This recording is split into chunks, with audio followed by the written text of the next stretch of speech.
Дарагія слухачы, прэзентуем кніжную навінку пад назваю «Крылатая радасць зямлі». Кніга вельмі адметная. Два аўтары, бацька і сын, цікавы тэкст пра птушак, што жывуць побач з намі, а таксама цудоўныя фотаздымкі, якія можна разглядаць гадзінамі. Такім чынам, пра аўтараў. Васіль Зуёнак, легенда беларускай літаратуры, паэт, празаік, перакладчык, літаратуразнаўца, кандыдат філалагічных навук. Змест кнігі насычаюць ягоныя вершаваныя радкі. А свае непасрэдныя назіранні за непаўторным светам беларускіх птушак апісвае сын Васіля Зуёнка, біёлаг Сяргей Зуёнак. Дапаўняюць расповед аўтарскія фотаздымкі птушак з розных куткоў краіны. Нагадаем, што Васіль Зуёнак нарадзіўся ў 1935 годзе, а гэта значыць, што яму цяпер 90 гадоў. Нягледзячы на такі шаноўны ўзрост, ён застаецца актыўным удзельнікам літаратурнага жыцця і натхняе нас сваёю творчасцю. Спадар Васіль падзяліўся з намі канцэпцыяй кнігі «Крылатая радасць зямлі». Гэтая кніжка «Крылатая радасць зямлі» як бы паяднала яшчэ дзве маіх уласных радасці – бацькоўскую і творчую. Бацькоўскую, таму што мы разам працавалі над ёй з сынам Сяргеем і працавалі вельмі дружна. Ён рабіў фотаздымкі са сваіх шматлікіх падарожжаў у пошуках птушак беларускіх і рабіў надпісы. Надпісы вельмі арыгінальныя і цікавыя са сваіх назіранняў.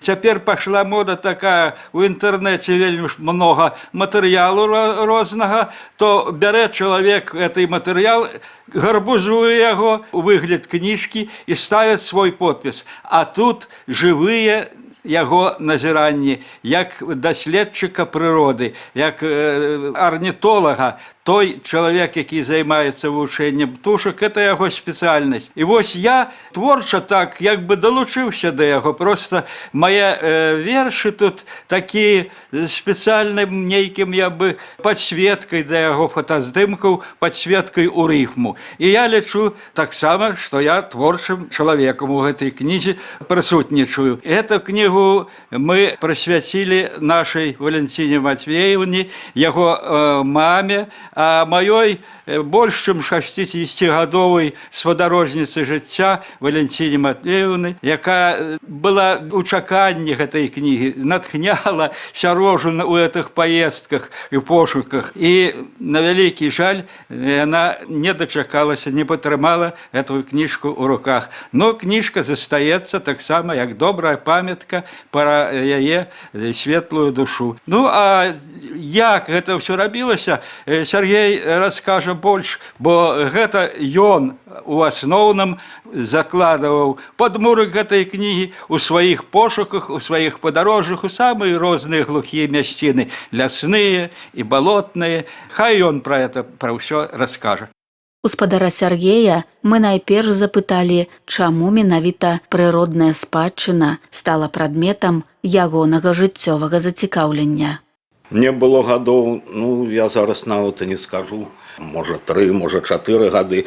Я ўжо ў той час цікавіўся рознымі кузюркамі, рознымі раслінамі. І калі ўжо яшчэ крыху падрос, можа на год, на 2, калі ў мяне пыталіся, якім ты, Сярожа, будзеш, я казаў, што біёлагам. Так што гэта адбылося вельмі рана. Ужо калі я быў студэнтам, я захапіўся фотаграфаваннем птушак, краявідаў. Самая такая была вялікая мара, гэта каб здымак трапіў на старонкі часопіса «Родная прырода». Яно ўрэшце рэшт так і атрымалася. Ну, а здымак жа не проста здымак, там трэба нешта, назву нейкую прыдумаць, а можа яшчэ нейкі слупок там каментаў. І вось так паціху. Адзін камент, невялічкая замалёўка, потым нейкі нарыс, і тыя людзі, якія гэта бачылі, пачалі заўважаць, што нешта атрымліваецца, і ўжо сталі падштурхоўваць далей, давай там нешта больш такое вялікае, больш значнае. Ну, паціху пісаліся асобныя такія нарысы пра птушак, ось, скажем, лепш за ўсё гэта каб была серыя здымкаў, і потым уже паводле гэтых здымкаў нешта такое напісаць. Цягам часу назбіралася нейкая калекцыя ось такіх здымкаў і літаратурных замалёвак, і атрымалася кніжка. Спачатку першая, потым другая. Потым я стаў працаваць у прыродаахоўчай арганізацыі. Там трэба было шмат пісаць наконт аховы прыроды, такую дакументалістыку. Прэс-рэлізы рабіць, таксама нейкія нарысы, нейкія выступы па тэлебачанні, па радыё. І гэта скарбонка ўсё больш папаўнялася і назбіралася на некалькі кніжак, на вялікую колькасць дакументальных такіх замалёвак і ў часопісах, і ў газетах. Ось неяк так усё развівалася. Спадар Сяргей, вы з'яўляецеся не толькі біёлагам, а таксама вядомым фатографам дзікай прыроды. Як развівалася цікавасць да фатаграфавання і ці памятаеце свой першы фотоапарат? Першы фотоапарат спачатку бацька даў свой, гэта быў зоркі С, такі, зразумела, што стужачны, вельмі такі прымітыўны. Жывёлам здымаць было немагчыма, таму што тэхнічныя яго асаблівасці не дазвалялі гэтага рабіць. Потым з'явіўся зеніт, з гэтым ужо можна было нешта такое спрабаваць. Потым, калі ўжо пачаў разбірацца ў тэхніцы, пачаў разбірацца у тым, як мусіць выглядаць здымак, якія тэхнічныя патрабаванні да яго, а тым часам ужо з'явілася магчымасць і набываць такую амаль што прафесійную апаратуру, калі не прафесійную, то тую, якая дазваляе рабіць то, што ты хочаш зрабіць. І тады ўжо лінейка Canon з'явілася з наборам оптыкі, з іншымі прыладамі. Дарэчы, многія фотографы спрачаюцца, што, скажем, лепей Canon альбо Nikon, а нічога не лепей. І то гэта справа звычкі, гэта, можа, у першую чаргу тое, што табе першапачаткова трапіла ў рукі, гэтага і будзеш прытрымлівацца, але, скажам, нельга спрачацца, напрыклад, што лепей там Мерседес, альбо Ауди, альбо БМВ. Яны ўсе добрыя, проста розныя брэнды, таксама і ў фототэхніцы. Ось, у мяне быў Canon. А што вы мяркуеце пра выбар паміж аналагавай і лічбавай фатаграфіяй? Цяжка сказаць, ось стужачныя здымкі, гэта ўжо хутчэй як нейкае накіраванне фотамастацтва. Нават ёсць людзі, якія адмыслова бяруць сучасны здымак і пры дапамозе праграм кампутарных робяць яго старым. Там і нейкія царапіны з'яўляюцца, і парушэнні колеру, і гэтак далей. Так што, зразумела, у тэхнічным плане лепей за ўсё здымкі лічбавыя, і пакуль што, скажем, мяжа гэтай высокай якасці яшчэ не дасягнулі яе у накірунку фатаграфавання жывёл з вялікай адлегласці, з моцнай тэлеоптыкай. Гэта яшчэ крочыць і крочыць наперад. Калі краявіды там здымаюцца амаль што ідэальна, то здымаць жывёл і птушак гэта такі вельмі спецыфічны накірунак, і тут яшчэ ёсць куды развівацца. Так што не сама лічбавая тэхніка, не матрыца, якая запісвае інфармацыю, а вось менавіта оптыка яшчэ вельмі далёка ад ідэальных варыянтаў. А зноў, калі вярнуцца к стужачнай, яно таксама мае месца быць, але яшчэ раз паўтару, што гэта хутчэй накірунак фотамастацтва, чым такая дарога, па якой трэба крочыць. Раскажыце, калі ласка, куды вы выязджалі ў экспедыцыі, каб даследаваць і фатаграфаваць птушак? Экспедыцый было вельмі многа. Беларусь я аб'ездзіў літаральна ўсю. Потым, калі яшчэ быў Савецкі Саюз, таксама пабываў і ў Сярэдняй Азіі, і Крым, і Прыбалтыка, і Алтай, і Запаляр'е, і Дальні ўсход. Такія найбольш значныя рэгіёны, я іх наведваў. Не ўсюды фатаграфаваў, але атрымліваў ўражанне, вывучаў тамашнюю фауну і флору, гэта так. Пабываў у некалькіх рэгіёнах нашай планеты, гэта Паўднёва-ўсходняя Азія, астравы Суматра, Барнео, гэта паўночны В'етнам, гэта ўсходняя Афрыка, гэта астравы Кіпр, там таксама некалькі разоў быў. Сфотаграфаваць птушку працэс вельмі складаны, які патрабуе шмат часу і цярпення. Колькі трэба часу, каб зрабіць якасны фотаздымак?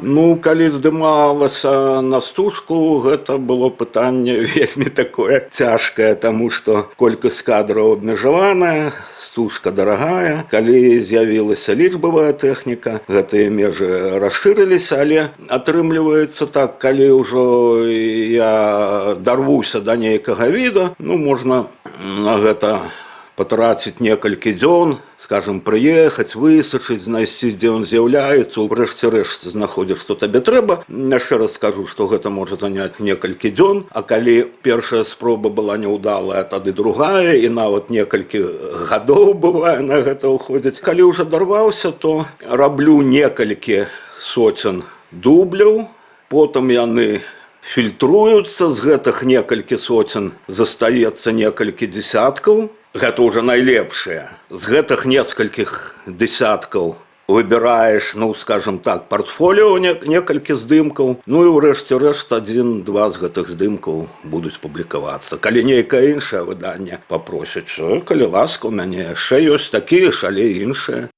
Якая птушка была самая складаная для фатаграфавання? Скажем, ось тое, што атрымалася зняць, гэта вераб'іны сычык. Заняло гэта, можа, 23 гады. Па-мойму, з 7-й спробы, калі ездзілі яго здымаць, удалося яго зняць, але вельмі так добра, удала. Гэта было даволі доўга. А, скажем, можа падацца дзіўным, але колькі я не спрабаваў, і мала ў каго атрымліваецца добра сфотаграфаваць, скажем, звычайную сароку. Яна ўвесь час на вачах, дзесьці побач круціцца. Калі толькі звярнеш на яе ўвагу, не кажучы ўжо пра нейкую тэхніку ў руках, яна адразу гэта заўважае і перастае быць на вачах, адразу некуды уцякае. Так што вельмі асцярожная птушка, не гледзячы на тое, што жыве па суседству з намі. Сароку добрага такога мастацкага здымка ў мяне да гэтага часу няма. А якія птушкі не баяцца чалавека і гатовыя пазіраваць на фотакамеру? З тых, што жывуць побач з намі, гэта звычайныя галубы, гэта сініцы, гэта вераб'і. З такіх больш-менш дзікіх птушак можна назваць малінаўку, можна назваць некалькіх кулікоў, плывунчык кругланосы ці малы зуёк. Скажем, знаходзіш гняздо, там ставіш нейкую схованку, каля яго пачынаеш фатаграфаваць з адлегласці некалькіх метраў, 4-5, потым крыху бліжэй схованку пераносіш. І ўрэшце рэшт атрымліваецца, трэба час, каб птушка прывыкла да ўсяго гэтага, але ў канцы гэтых усіх здымак высвятляецца, што можна нават гэту схованку ўбраць, проста ціхенька сесці каля гнязда, літаральна там у 2 метрах і фатаграфаваць гэтых птушак, якія цябе зусім не баяцца. Гэта хутчэй выключэнне, чым правіла. Такое здараецца не вельмі часта, але ўсё ж бывае. Упэўнена, кожны, хто пачытае кнігу і паглядзіць фотаздымкі, вельмі захоча пабачыць апісаных птушак на ўласныя вочы. Якія вы дадзіце парады простаму чытачу?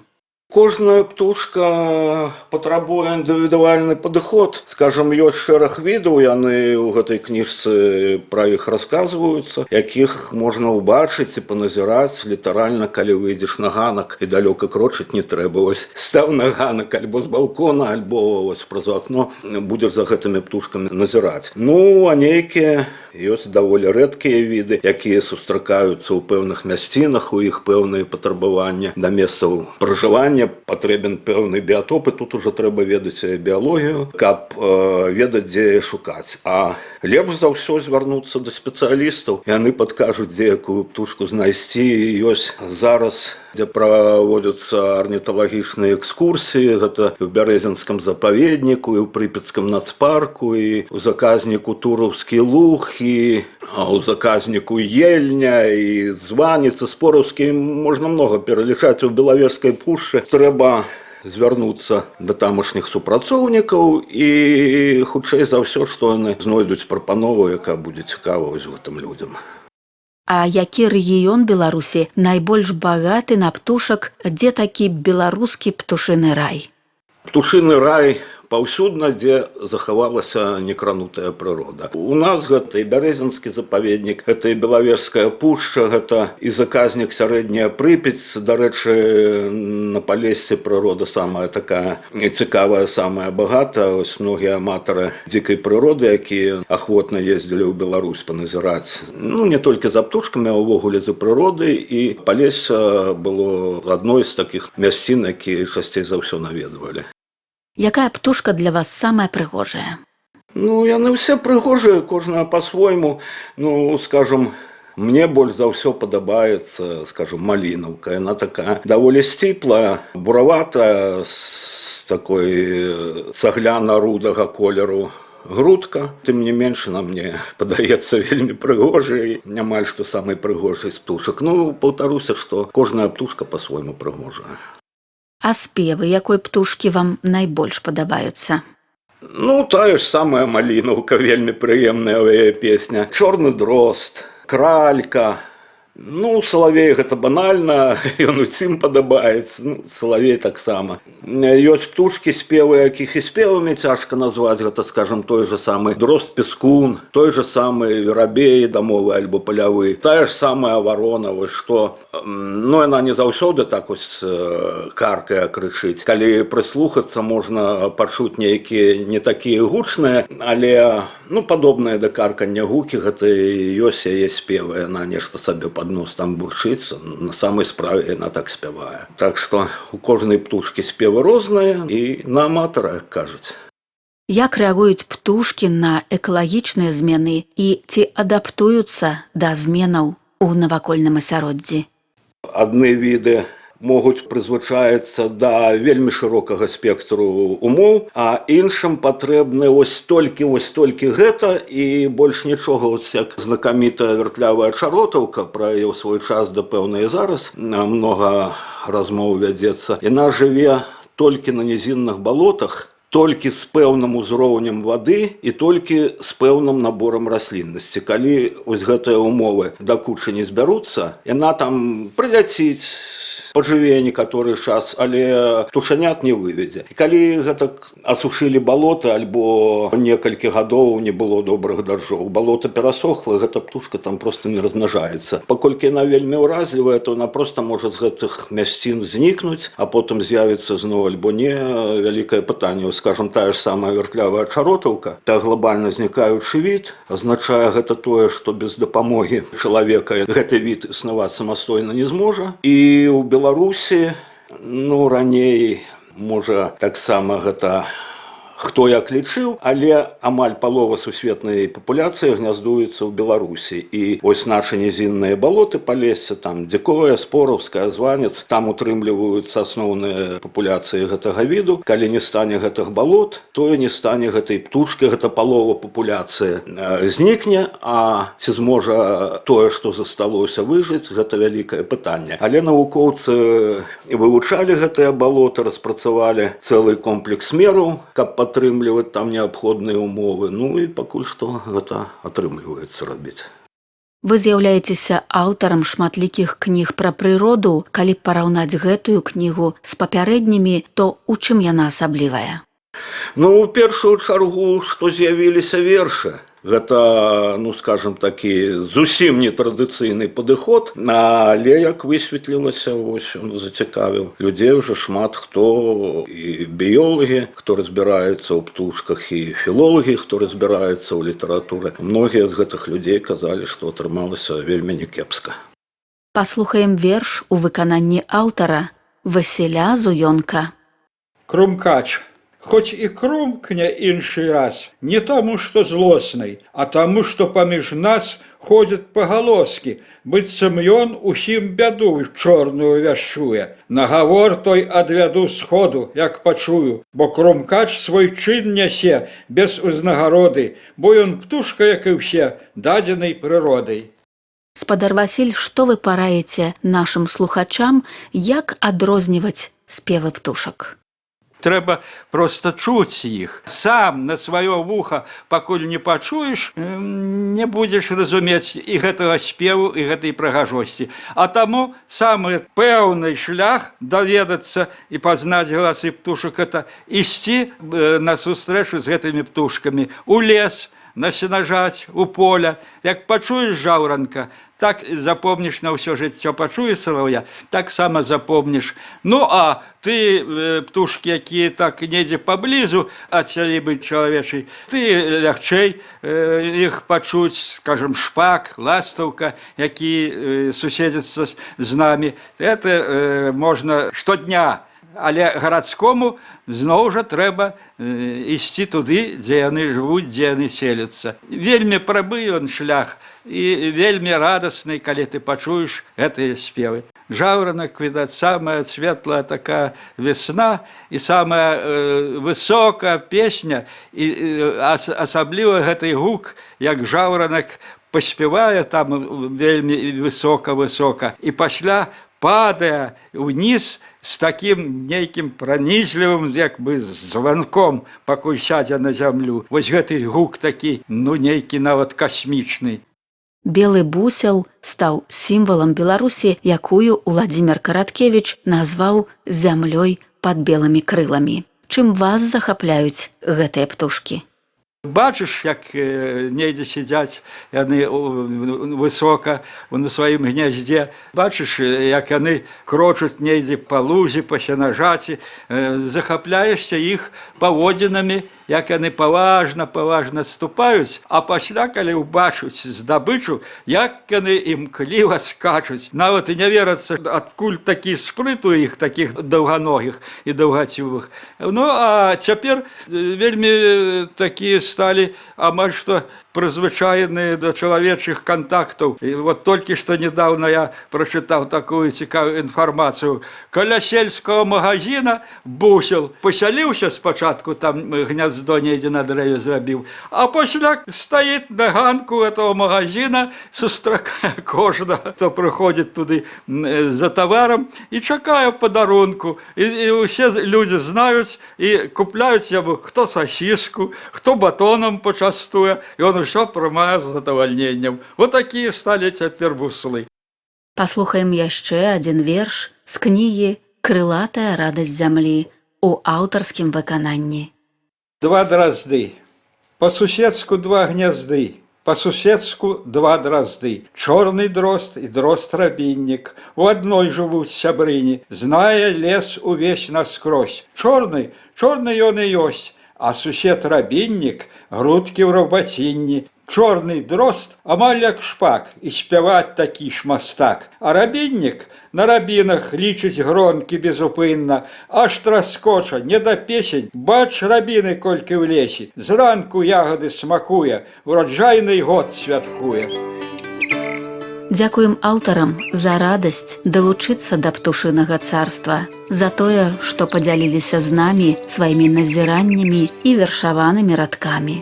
Наша непаўторная прырода, як спадчына, перадаецца нам праз стагоддзі. Шанаваць і ахоўваць прыроду, заўважаць і спасцігаць яе таямніцы, значыць любіць сваю радзіму. Дзякуем выдавецтву адукацыі і выхавання за кнігу, якая зацікавіць усіх аматараў прыроды, дзетак і дарослых.